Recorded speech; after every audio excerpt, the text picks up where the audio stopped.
You all. आप सभी लोगों का असम सिविल इंजीनियरिंग क्लास में बहुत बहुत वेलकम है। जैसा कि आपको मैंने पार्ट 1 वीडियो में अपना क्वेश्चन डिस्कशन चल रहा था, दैट इज़ आपके APSC PN एंड RD जो आपका एग्ज़ाम हुआ था 2020 का। तो उसी के अंदर मैं आपका सामने ये जो है वो आपका सेकंड वीडियो लेके आया हूँ। इसमें जो रिमेनिंग क्वेश्चंस हैं उसके बारे में मैं डिस्कस करूँगा। सो माय नेम इज़, जैसे आप लोग जानते हो, मेरा नाम सिद्धार्थ है, ठीक है। और आप लोगों के 1 जुलाई से जो आपके AE JE वाले बैचेस हैं वो आपके स्टार्ट हो रहे हैं। तो किसी भी एग्ज़ाम या किसी भी AE JE के लिए आप लोग प्रिपेयर कर रहे हो तो हम लोग आपको जो है वो कंप्लीट गाइडेंस यहाँ पे देंगे, राइट। नाउ नेक्स्ट पॉइंट यहाँ पे एक और पॉइंट आपको ध्यान रखना है कि जो भी आपका नॉन टेक प्लस टेक है इसको हम लोग कंप्लीट एक हाइब्रिड कोर्स के मोड में आपके सामने जो है वो लेके आएंगे। सो ये कुछ बेसिक्स अनाउंसमेंट थे। पार्ट 1 आपका हो चुका था, नाउ यहाँ पे आपका पार्ट नंबर 2 है। जो भी आपके जो बचे हुए क्वेश्चंस है उसके बारे में अपन डिस्कस करना स्टार्ट करते हैं। Now see this problem number 14 number problem आपका क्या बोल रहा था कि in the question number 14 wait a second.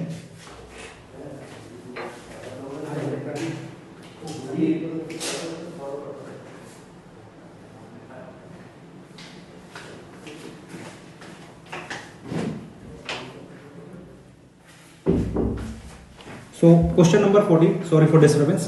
So in question number 14 अगर आप देखोगे कि आपसे ये पूछा गया है कि कौन सा ऐसा टेस्ट है जो कि जनरली आप यूज करते हो for the detection of the your SO2 के लिए। सो एक मैं ब्रीफिंग आपको यहाँ पे बताऊं तो आपका 3 मेथड होते हैं जिससे कि आप SO2 की डिटेक्शन करते हो, कहाँ पे, आपके जो भी एम्बियंट एयर के अंदर है। सबसे पहला मेथड इसके होता है that is the UV method. अब UV मेथड में आप क्या करते हो, एक आपके पास फ्लोरोसेंट ट्यूब होता है, इसके अंदर आपके पास एक बल्ब लगा रहता है, ठीक। नाउ इस बल्ब के थ्रू जो आप जनरली है यहाँ से UV रेज को पास करोगे। ये UV रेज रहेगी वो SO2 के साथ रिएक्ट करके उसके कलर को जो है वो चेंज करेगी। तो ये तो आपका UV फ्लोरोसेंस मेथड है। फ्लेम फोटोमेट्री के अंदर आप जनरली यूज करते हो chemical, that is KMnO4 and it is the principle based upon the photometry. इसको आप बोलते हो फ्लेम फोटोमेट्री एंड सेम आपका होता है that is a क्लोरोमेट्री।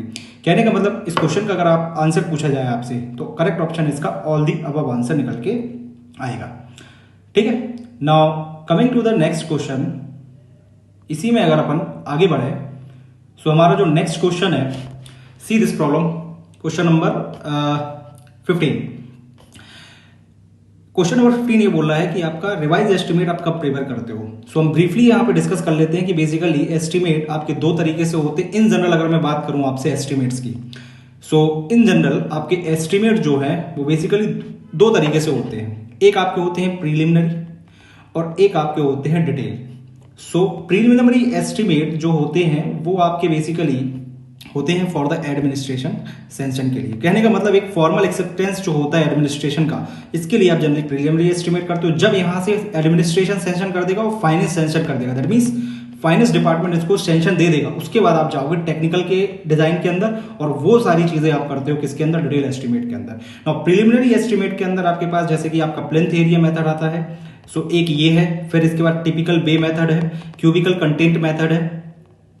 Cubicle content method best है ये अमंग द अप्रोक्सीमेट एस्टिमेट में, ठीक है। अगर प्रीलिमिनरी एस्टिमेट या इसी का दूसरा नाम है आपका एब्स्ट्रैक्ट। अगर आपसे पूछ ले कि अगर प्रीलिमिनरी एस्टिमेट में बेस्ट कौन सा है, बेसिकली क्यूबिकल। वैसे तो ये सारे इनएक्यूरेट है, मतलब ये बेसिकली आप रफ एस्टिमेट के लिए बना रहे हो। बेस्ट एस्टिमेट आपका डिटेल है। डिटेल में आपका पास आता है, एक होता है रिवाइज एस्टिमेट, इसी की क्वेश्चन बात कर रहा है। फिर एक होता है डिटेल एस्टिमेट, ये एक मतलब that is a revise estimate. फिर एक आपके पास होता है सप्लीमेंट्री। डिटेल एस्टिमेट का ही पार्ट है आपका, दैट इज अ सप्लीमेंट्री। और सप्लीमेंट्री के बाद एक दोनों का कॉम्बिनेशन है, that is revise plus supplementary. अब रिवाइज एस्टिमेट कब बनता है, रिवाइज एस्टिमेट तब बनता है जब आपका जो सेंशन अमाउंट है एडमिनिस्ट्रेशन वाला, इसमें 2 चीजें हैं, या तो आपका 10% टोटल सेंशन से ज्यादा हो जाए, सॉरी टोटल एडमिनिस्ट्रेशन सेंशन से ज्यादा हो जाए जब आपकी कॉस्ट निकल के आ रही। तो अगर एडमिनिस्ट्रेशन से जो आपका एस्टिमेट निकल के आ रहा है उससे अगर 10% ज्यादा हो रहा है अमाउंट, देन इसमें आपको रिवाइज एस्टिमेट। इसी का सेकंड सब जो केस है कि अगर 5% of cost of the project से अगर आपका जो है वो एक्सीड कर रहा है, देन आप जाओगे किसके अंदर, रिवाइज एस्टिमेट के अंदर। सो ब्रीफली मैंने इस पूरे पॉइंट को यहीं पे एक्सप्लेन कर दिया है आपके सामने।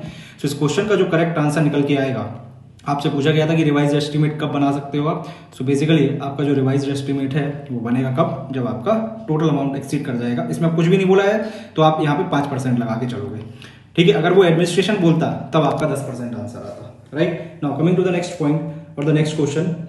सो अगर अपन नेक्स्ट क्वेश्चन की तरफ बढ़े अपने, नेक्स्ट क्वेश्चन आपका ये है, basically this is the magnetic bearing. So read the problem, फिर इस क्वेश्चन को मैं सॉल्व करके दिखा रहा हूँ आपको। बेसिकली इसमें अपन को दो चीज इसमें बनाना पड़ेगा। सो अगर मैं इस क्वेश्चन को बनाऊं थोड़ा सा, so let us suppose say this is your north south axis and this is your the east west axis.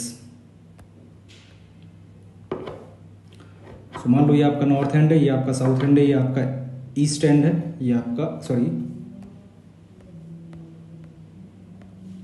मान लो ये आपका ईस्ट एंड है और ये आपका वेस्ट एंड है। अब क्वेश्चन में ये बोला गया है आपसे कि एक लाइन है जिसकी जो बियरिंग है वो आपको गिवन है। सो बेसिकली जो आपका true north and true south होता है, इसको आप जनरली बोलते हो आपका, this is called the true meridian. और जिससे आप बियरिंग ले रहे हो या एंगल मेजर करते हो, इसको जनरली आप बोलते हो मैग्नेटिक मेरिडियन, ठीक है। अब कोई एक लाइन है जिसकी आपको मैग्नेटिक मेरिडियन, कहने का मतलब आप जनरली लाइन की जो एंगल रहते हो वो आप मेजर करते हो फ्रॉम मैग्नेटिक मेरिडियन से। लेट सपोज से ये आपका मैग्नेटिक मेरिडियन था, ठीक है। ब्लू कलर से जो मैंने आपको शो करके दिखाया, that is the magnetic meridian. Now इस लाइन का जो आपने एंगल मेजर किया है, तो वो ये बोल रहा है कि आपका साउथ ईस्ट में कितना आ रहा है। साउथ ईस्ट में ये वाला जो एंगल है, कहने का मतलब magnetic bearing of the line A B from south east में आपका कितना है, that is 45 degree. Magnetic meridian से इसको आपने जो मेजर किया है वो आपकी लाइन का, अरे मैग्नेटिक मेरिडियन का जो आपका दैट मीन्स कि आपकी मैग्नेटिक मेरिडियन ये वाला, ये जो एंगल है वो साउथ ईस्ट में आपका 45 डिग्री है। उसने ये भी बोला है कि आपकी लाइन का जो डिक्लिनेशन है वो 5 डिग्री वेस्ट में है। तो अब आपका ट्रू मेरिडियन से कौन सी आपका एंगल होगा, कहने का मतलब ये आपका जो है वो 5 डिग्री इधर पे डिक्लाइन है। कहने का मतलब मैग्नेटिक मेरिडियन और आपका ट्रू मेरिडियन 5 डिग्री का डिफरेंस है, दैट मींस ये आपका 5 डिग्री है। तो टोटल आपका कितना हो जाएगा, 45 डिग्री प्लस 5 डिग्री। कहने का मतलब आपका टोटल एंगल कितना हो जाएगा, 50 डिग्री। तो करेक्ट आंसर इसका साउथ ईस्ट रहेगा, आपका 50 डिग्री आ जाएगा। बट अगर मान लो यही चीज आपकी इस डायरेक्शन में इंक्लाइन होती है, कहने का मतलब अगर वो बोल देता इसकी जगह आपका वेस्ट की जगह आपका ईस्ट डिक्लिनेशन होता, तब आपका ये 45 degree minus 5 degree, that means 40 degree आपका साउथ ईस्ट निकल के आएगा। सो ये आपका बेसिकली अगर आप बोलो तो अगर आपका डेल्टा जो वेस्ट डायरेक्शन में है, इसको जनरली आप लेके चलते हो पॉजिटिव, जो डेल्टा आपका ईस्ट डायरेक्शन में उसको नॉर्मली आप लेके चलते हो नेगेटिव, ठीक है। So this is the question for question number, आपका जो करेक्ट आंसर होगा इसका, करेक्ट ऑप्शन इसका हो जाएगा C is the right answer. Now next जो आपका क्वेश्चन है क्वेश्चन नंबर 17 क्वेश्चन को करने से पहले एक मैंने लास्ट क्लास में एक 6th नंबर वाला क्वेश्चन जो है वो आपके सामने छोड़ दिया था। तो क्वेश्चन नंबर पहले 6 देख लेते हैं, क्वेश्चन नंबर 6 में क्या बोल रहा था, फिर उसके बाद हम 16 पे आ रहे हैं। सो in question number 6 question basically एक बॉक्स कल्वर्ट के बारे में बात कर रहा है। सो अगर मैं इसका डायमेंशन बताऊं, कहने का मतलब आपको एक एक्सकेवेशन का अमाउंट निकाल के देना है। लेट सपोज से आपका बॉक्स कल्वर्ट है, यहाँ पे आपकी एक रोड चल रही है, ठीक है। यहाँ से आपका जो है वो वाटर निकल के आ रहा है। तो लेट सपोज से इसके परपेंडिकुलर यहाँ पे वाटर आ रहा है। अब उसने ये बोला है कि आपका जो इसकी जो लेंथ है वो आपको गिवन है, दैट इज 1000 मीटर। इसकी जो हाइट गिवन है वो आपको दी हुई है, I think that is the height के अंदर आपको 2 पॉइंट दिए हुए हैं कि आपको एक 15 सेंटीमीटर को क्या देना है, इसके ऊपर एक बेस कोर्स देना है, प्लस 10 सेंटीमीटर को आपको ग्रेवल कोर्स देना है। मतलब टोटल हाइट इसकी कितनी निकल के आ रही है, 0.25 मीटर्स के अंदर। अब आपसे पूछा है कि इसका टोटल वॉल्यूम बता दो जो आपने येलो कलर से शेड किया है। तो कैसे निकाल सकते हो, तो इसका जो वॉल्यूम निकल के आएगा वो आप निकाल सकते हो by simply L into B into H. तो यहाँ पे ध्यान रखने वाली बात ये है कि आपको एल बी एच सही तरीके से यूज करना रहेगा। तो एल आपका है 1000, आपका बी जो है वो कहने का मतलब आपका 8 मीटर है, और आपकी जो हाइट है वो दैट इज 0.25 मीटर में आ जाएगा। तो 25 इंटू 8 दैट इज 202 जीरोस है, तो यहाँ पे आपका कितना निकल के आएगा, 2 इंटू 1000 दैट इज आपका 2000 निकल के आ जाएगा। सो करेक्ट आंसर इसका हो जाएगा ऑप्शन नंबर डी ऑप्शन। तो ये 6 क्वेश्चन मैंने लास्ट क्लास में छोड़ दिया था, उसको मैंने बोला था कि रिवाइज एस्टिमेट के बारे में बताऊंगा, सो इसलिए मैंने इसको यहाँ पे ले लिया। नाउ नेक्स्ट इज कि if the radius of the curve, question number 17, if the radius of the curve is length, अगर मान लो इसमें बोल रहा है कि कर्व की रेडियस है आपकी r, length of the curve है अगर मान लो l जो कि आपकी लेंथ कॉर्ड है, तो शिफ्ट पूछी गई है। बेसिकली शिफ्ट का मतलब क्या होता है, सो इसके अंदर अगर आप शिफ्ट को देखें, सो लेट अस सपोज से कर्व अगर बन जाता है, सो let us suppose say this is the circle, right, ये आपका सर्किल है। अब इस सर्किल के अंदर कई सारी इसकी प्रॉपर्टीज होती हैं, जैसे नॉर्मली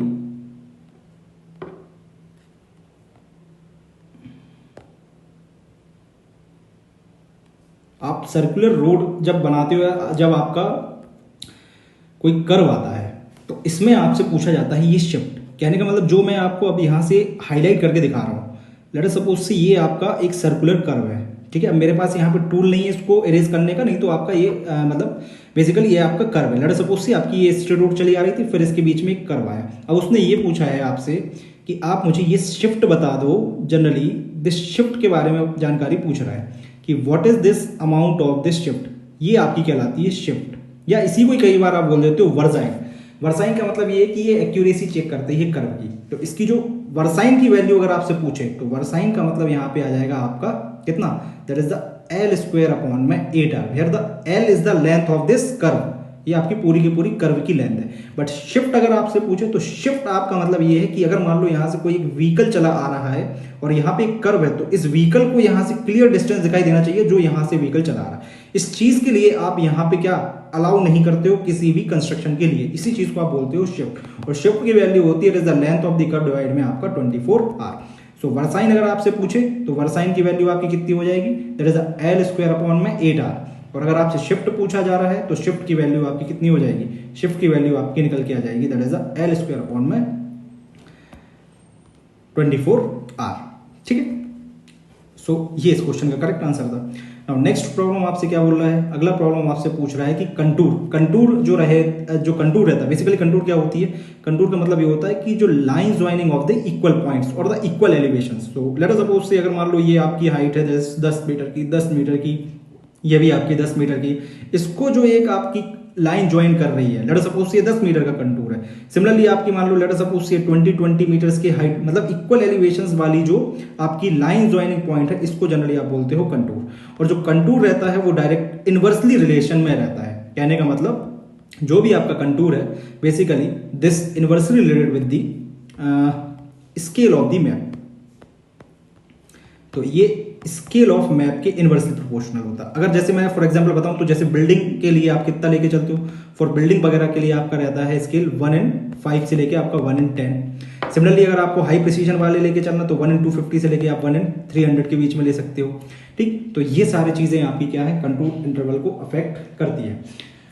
नेक्स्ट पॉइंट, कई बार आपसे कंटूर इंटरवल एक और चीज पूछता है कि अगर मान लो दो कंटूर्स हैं, इनके बीच का ये जो गैप है इसको क्या बोला जाता है। जनरली इसको आप बोलते हो इंटरवल। और इन्हीं कंटूर्स के बीच में अगर मान लो हॉरिजॉन्टल गैप के बारे में पूछ रहा है तो इसको आप बोलते हो contour equivalent. So right option इसका क्या हो जाएगा कि it is generally inversely proportional to the scale of map. कहने का मतलब आपका करेक्ट ऑप्शन इसका होगा A option. So horizontal equivalent and vertical equivalent समझ में नहीं आया होगा आई थिंक, मैं वापस से इसको बता दे रहा हूँ, एक मिनट। हॉरिजॉन्टल इक्विवेलेंट मान लो ये आपकी कंटूर है 10 मीटर की, ये आपकी कंटूर है मान लो लेट अस सपोज से 5 मीटर की। सिमिलरली वर्टिकल प्लेन में आपके पास एक कंटूर है लेट अस सपोज से 20 मीटर लाइन है, ये आपकी 30 मीटर लाइन है। अब जो आपका ये हॉरिजॉन्टल वाला गैप है इसको जनरली आप बोलते हो हॉरिजॉन्टल इक्विवेलेंट, ठीक। और जो वर्टिकल गैप निकल के आ रहा है दो कंटूर्स के बीच में, इसको आप बोलते हो वर्टिकल इक्विवेलेंट, ठीक है। Now I think it is clear. So next point है आपका ये ग्रेड के बारे में, रेलवे का क्वेश्चन है, चेक करो रेलवे का। सी लेट अस सपोज से क्वेश्चन में बोला गया है कि if the different grades are the joined by the compound curve. So question बोल रहा है आपका कि if the different grades are joined together. कहने का मतलब ये है कि लेट अस सपोज से एक ग्रेड आपका ये है, एक ग्रेड आपका ये है। अब अगर मान लो आपका यहाँ पे वर्टिकल डायरेक्शन में अगर आपने कोई यहाँ पे स्मूथनेस नहीं प्रोवाइड की तो रेलवे में आपकी यहाँ पे क्या बनती है, किंक बनती है। This is the formation of the kink. और किंक बनेगी तो कहने का मतलब यहाँ पे शार्पनेस आएगी। तो जैसे यहाँ से पहिया पास होगा किसी भी गाड़ी का या रेल का तो यहाँ पे सडन जर्क निकल के आएगा।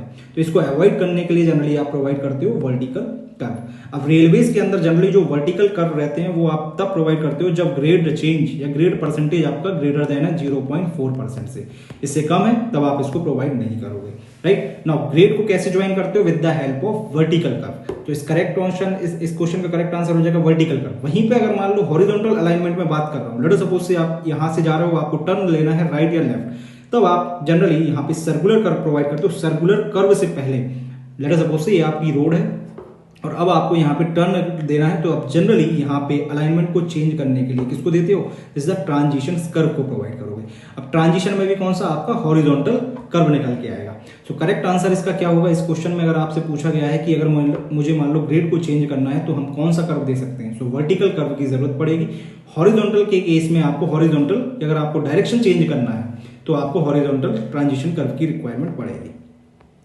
नेक्स्ट कहता है कि मतलब अब नेक्स्ट क्वेश्चन 20 में क्या बोल रहा है कि लैटिट्यूड एंड डिपार्चर, तो क्लोजिंग एरर पूछा है, तो क्लोजिंग एरर तो डायरेक्ट है, summation of the latitude plus summation of the departure का square will be that means latitude का स्क्वायर समेशन प्लस आपके डिपार्चर्स का square root, this is the closing error. अब बेसिकली लैटिट्यूड क्या होता है? तो लैटिट्यूड मतलब लेट अस सपोज ये लाइन है, ये नॉर्थ साउथ लाइन है, ये आपकी ईस्ट वेस्ट लाइन है, ठीक है। अगर मैं इसका जो प्रोजेक्शन है नॉर्थ वेस्ट ईस्ट साइड पे ले रहा हूं, इसको जनरली आप बोलते हो उसका डिपार्चर। सो इस लाइन का इसके अलोंग जो आपने प्रोजेक्शन लिया है, so line having the projection about this north this west east line that is called its departure, and north south line पे जो आप इस लाइन का प्रोजेक्शन ले रहे हो इसको आप बोलते हो लैटिट्यूड। दोनों का स्क्वायर का समेशन करके आपको क्लोजिंग एरर मिलता है, क्योंकि कई बार ट्रेवर्स आपका रन करता है, लेट सपोज उससे वो क्लोज नहीं हो पाता, इसलिए फिर आपको क्या करना पड़ता है? बेसिकली इस एरर को इंट्रोड्यूस करना पड़ता है। सो राइट ऑप्शन इस क्वेश्चन का क्या निकल के आएगा आपका? सो करेक्ट आंसर इस क्वेश्चन का हो जाएगा option number C, that means the summation of the latitude का square plus the summation of the departure का square will be nothing but your the closing error. Now next question आपका जो है that is the orographic precipitations. So orographic precipitation आपका generally क्यों होता है? Orographic precipitation या पूछा गया कि ओरोग्राफिक प्रेसिपिटेशन होने के लिए मेन रीजन क्या है? देखो 2-3 तरीके की आपके क्लासिफिकेशन होते हैं, कहने का मतलब अब ओरोग्राफिक आ गया नाम पहले, तो ओरोग्राफिक के बारे में बात करें। लेट अस सपोज से आपके पास एक हिल ब्लॉक है, तो हिल ब्लॉक से अगर मान लो यहाँ पे आपकी जो हॉट एयर है जो कि आपकी लेके चल रही है किसको? वाटर वेपर को। So if the hot air is surrounded या it is generally obstructed by some barrier, तो जैसे जैसे ये ऊपर जाते जाएगी ना एयर, आपकी हॉट एयर, ये आपकी कंडेंस मतलब कूल डाउन होते जाएगी। कूल डाउन होने के कारण यहाँ से इसका जो मॉइस्चर रहेगा वो आपका नीचे निकल के आएगा। ऐसे टाइप के प्रेसिपिटेशन को आप बोलते हो ओरोग्राफिक प्रेसिपिटेशन। तो करेक्ट आंसर ओरोग्राफिक प्रेसिपिटेशन के लिए आपको माउंटेन बैरियर चाहिए रहता है, लेकिन जो density of the difference of the air mass ये आपका होता है that is generally the cyclone. तो साइक्लोन किसके कारण आते हैं? Because of the low pressure region surrounded by the high pressure region, और high pressure region is surrounded by the low pressure region. इसको बोलते हो आप एंटी साइक्लोन और इसको आप बोलते हो जनरली साइक्लोन। साइक्लोन प्रेसिपिटेशन होने के लिए आपका प्रेशर डिफरेंस होना जरूरी है। तो अगर आपसे यहाँ पे अगर आपसे ओरोग्राफिक की जगह साइक्लोनिक प्रेसिपिटेशन पूछता तो करेक्ट आंसर इसका ए हो जाता। देन सिमिलरली अगर आपके फ्रंट क्रिएट हो जाते हैं, मतलब आपका एक हॉट मास एयर है और एक आपका मान लो कोल्ड मास एयर है, इन दोनों के बीच में जो फ्रंट क्रिएट होता है इसको जनरली आप बोलते हो फ्रंटल टाइप का आपका प्रेसिपिटेशंस, ठीक है। सो इस क्वेश्चन का राइट आंसर जो है ओरोग्राफिक के लिए आपको माउंटेन बैरियर या आपको हिल ब्लॉक की जो है वो नीड या जरूरत पड़ेगी। सो करेक्ट आंसर इसका क्या हो जाएगा? करेक्ट आंसर इसका होगा आपका ड्यू टू हिल मास के कारण। नेक्स्ट अगला क्वेश्चन है कि डबल मास कर्व टेक्निक किस चीज के लिए यूज किया जाता है? सो double mass curve technique generally आप किस चीज के लिए मतलब इसमें क्या होता है? देखो डबल मास का मतलब ये होता है कि आपकी एक्स एक्सेस पे भी क्या होगा? It is the summation of the cumulative volume, and यहाँ पे भी आपका क्यूमुलेटिव वॉल्यूम होगा। लेट अस सपोज से अगर आपका रेनफॉल में अगर रेन गेजेस ने रेन को रिकॉर्ड नहीं किया तो इसमें इनकंसिस्टेंसी आ जाएगी डेटा के अंदर। इस इनकंसिस्टेंसी को सही करने के लिए आप जनरली क्या करते हैं? डबल मास कर्व टेक्निक का यूज करते हो, ठीक है। So to check the consistency you will use the double mass curve. Now next अगले ऑप्शंस देखो इसमें और क्या दिए हुए हैं। Wait a second. नेक्स्ट अगर आपसे एवरेज नंबर ऑफ रेनफॉल, इसके लिए अगर मान लो आपसे पूछा जा रहा है बी ऑप्शन किसके लिए होगा? इसको आप जनरली बोलते हो station year method. Optimum number of the rain gauge required, इसके लिए जनरली आप ये होगा नहीं इसमें, estimate of the missing value of the rainfall, तो मिसिंग वैल्यू ऑफ रेनफॉल के लिए आप आइसोहाइड्रल मेथड वगैरह का यूज कर सकते हो, ठीक है। तो ये इसमें इसके राइट ऑप्शंस होंगे। नेक्स्ट क्वेश्चन आपका अगेन हाइड्रोलॉजी से है कि the chemical that is found to be the most suitable for the water evaporation के लिए, तो इसमें आप जनरली यूज करते हो सीटाइल अल्कोहल के लिए। सीटाइल अल्कोहल आपका बेस्ट जो रहता है इवापोरेशन को कंट्रोल करने के लिए, ये आपका केमिकल मेथड है। वहीं पे अगर आप इवापोरेशन को कंट्रोल करना चाहते हो तो आप फिजिकल बैरियर प्रोवाइड कर सकते हो, लाइक बॉल्स को इसके ऊपर फ्लोट कर दो, तो इसको आप फिजिकल मेथड बोलते हो। सिमिलरली आप शेड प्रोवाइड कर दो, तब भी आपका इवापोरेशन जो है वो रुक सकता है। सो करेक्ट आंसर इसका जो है वो दैट इज दी सीटाइल अल्कोहल हो जाएगा। नेक्स्ट है आपका, अगर मान लो 6 घंटे का रेनफॉल गिवन है, उसमें 6 सेंटीमीटर की रेनफॉल हो रही है, 3.6 का आपके पास 3.6 सेंटीमीटर का आपके पास जो है रन ऑफ है, तो आपसे बोला गया है कि 12 सेंटीमीटर की अगर 9 घंटे के लिए बारिश हो रही है तो 5 इंडेक्स क्या होगी, या आपका टोटल आपका सेम कैचमेंट के ऊपर आपकी 5 इंडेक्स पूछी गई है या रन ऑफ पूछा गया है। तो सी 5 इंडेक्स क्या होती है आपकी, generally it is the run off minus आपका rainfall divide rainfall minus run off divide में आपका टाइम। तो पहले वाले केस में आपको दिया हुआ है 6 घंटे की रेनफॉल है, 6 माइनस 3.6 उसके अंदर क्या बन रहा था आपका रन ऑफ आ रहा था। यहां से आप जब निकालोगे तो 5 इंडेक्स आपकी निकल के आएगी 0.5। अब वो ये बोल रहा है कि 5 इंडेक्स आपकी सेम रखी जा रही है,